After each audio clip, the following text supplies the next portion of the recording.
Mushroom যার পুষ্টিগুণ আমাদের কারোরই অজানা নয়, আর এর স্বাদের সঙ্গে তো অনেক কিছুরই তুলনা চলে না, তাই না? তো এটাকে আমরা অনেকে অনেকভাবে রান্না করে থাকি। তো আমি কিভাবে এটা রান্না করি আর কিভাবে রান্না করলে এটা খুব অত্যন্ত টেস্টফুল হবে, সেটাই আজকে আপনাদের সাথে শেয়ার করেছি। তো নমস্কার, কেমন আছেন সবাই? আশা করি সকলে খুব ভালো আছেন, সুস্থ আছেন। বন্ধন ব্লগসের আবারও একটি নতুন রেসিপিতে আপনাদের সকলকে স্বাগত জানাই। আজকে মাশরুমের এই রেসিপিটা আমি একটু গ্রেভি করব। আর মাশরুম দেখবেন বিশেষ করে রাত্রের দিকে রুটি, পরোটা এগুলো সব কিছুর সাথে খেতে খুব ভালো লাগে। তো মাশরুমটা আমি প্রথমে কেটে পরিষ্কার করে নিয়েছি। তারপর এটা একটা ফ্রাইং প্যানের মধ্যে অল্প পরিমাণ তেল দিয়ে তার মধ্যে মাশরুমটা আমি দিয়ে দিয়েছি। তো প্রথমে লবণটা দিয়ে দেবেন না, তাহলে কিন্তু মাশরুম থেকে প্রচুর পরিমাণে জল ছাড়তে শুরু হয়ে যাবে আর এটা কিন্তু ভালোভাবে ভাজা হবে না। তো আমি পরে লবণ আর হলুদ একটু পরিমাণ অ্যাড করেছি আর এই জলটা শুকিয়ে আসা পর্যন্ত অপেক্ষা করব। তো আমি মাশরুমটা ভেজে নিয়ে আর ততক্ষণ সেই কথাটা আপনাদেরকে মনে করিয়ে দিই যে ভিডিওটি ভালো লেগে থাকলে লাইক, কমেন্ট এবং শেয়ার করতে ভুলবেন না। আর চ্যানেলে নতুন হয়ে থাকলে অবশ্যই চ্যানেলটি সাবস্ক্রাইব করে পাশের বেল বাটনটি প্রেস করে দেবেন, যাতে পরের ভিডিও নোটিফিকেশন আপনাদের কাছে সহজেই পৌঁছে যায়। তো এই যে মাশরুমটা ভেজে তুলে নেওয়ার পর আমি বেশ কিছুটা তেল দিয়ে তারপর আমি এর মধ্যে অনেকটা পেঁয়াজ কুচি দিয়ে দিয়েছি। তো পেঁয়াজটা ভালোভাবে লাল হয়ে আসা পর্যন্ত অপেক্ষা করব। তো পেঁয়াজটা দেওয়ার আগে অবশ্যই একটু চিনি দিয়ে দেবেন তেলে, তাহলে কি হবে, এই তরকারিটার রঙটা কিন্তু খুব ভালো আসবে। আর আমি চিনিটা দিতে ভুলে গেছিলাম, সেজন্য পেঁয়াজটা দেওয়ার পরেই হঠাৎ করে মনে পড়লো যে চিনিটা তো দিতে ভুলে গেছি। তো সেই জন্য চিনিটা এখনই অ্যাড করে দিলাম। তো এবারে পেঁয়াজটা ভালোভাবে ভেজে নেব। আর দেখবেন যে কোনো রান্নাতে, বিশেষ করে যেগুলো আমিষ রান্না, সেগুলো একটু বাটা মশলায় রান্না করলে না বেশি ভালো লাগে খেতে। তো অল্প পরিমাণ টমেটো আমি এখানে অ্যাড করছি। আপনারা আপনাদের পছন্দ মতন টমেটোটা বাড়িয়ে কমিয়ে নিতে পারেন। তো আমি এখানে অল্পই দিলাম। তো এবার আমি একটা বাটা মশলার পেস্ট অ্যাড করবো এতে, যেটার মধ্যে দিয়েছি পেঁয়াজ, আদা, রসুন, টমেটো, গোটা জিরে আর কাঁচা লঙ্কা। এই দিয়ে ভালোভাবে আমি মশলাটাকে কষিয়ে নেব।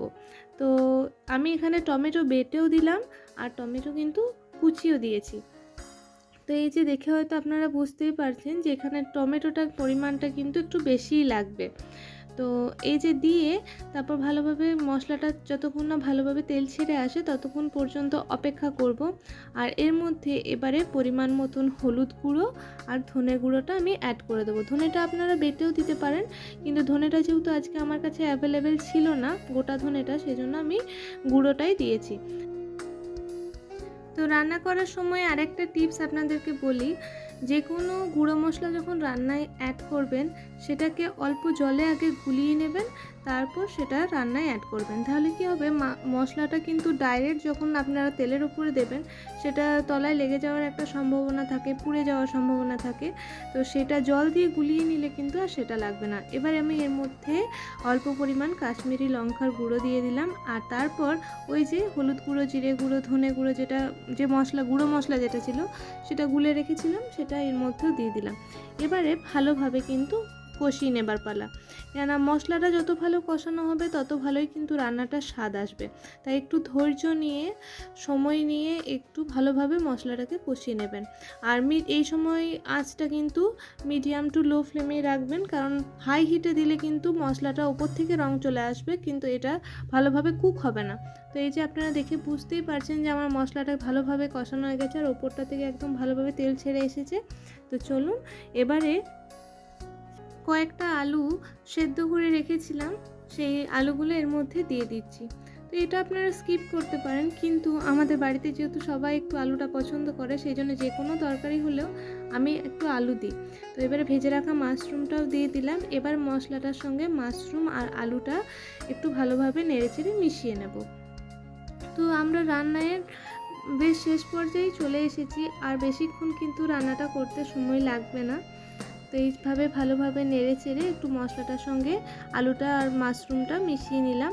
তো মাশরুম কিন্তু গলে যায় না, এটা ভালোভাবে যতই আপনি সেদ্ধ করুন বা যতই আপনি ভাজুন, যাই করুন না কেন এটা কিন্তু গলে যাবে না, এটা এই জন্যেই খেতে বেশি ভালো লাগে।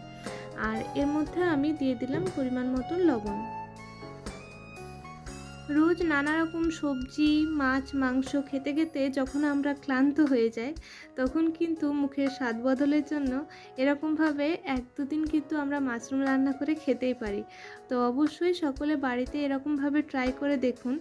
আশা করি আপনাদের রেসিপিটি কিন্তু খুব ভালো লাগবে। আর এই যে অল্প পরিমাণ আমি জল অ্যাড করে দিয়েছি এর মধ্যে। তো মাশরুমটা যেহেতু আজকে গ্রেভি হবে, সেই জন্য বেশি জল কিন্তু দেব না। এবারে ঢাকা দিয়ে দেবো এবং আঁচটা একদম লোতে করে দেবো। তো এই লো ফ্লেমে এটা একটু ফুটবে, তারপর আমি এটাকে নামিয়ে ফেলবো।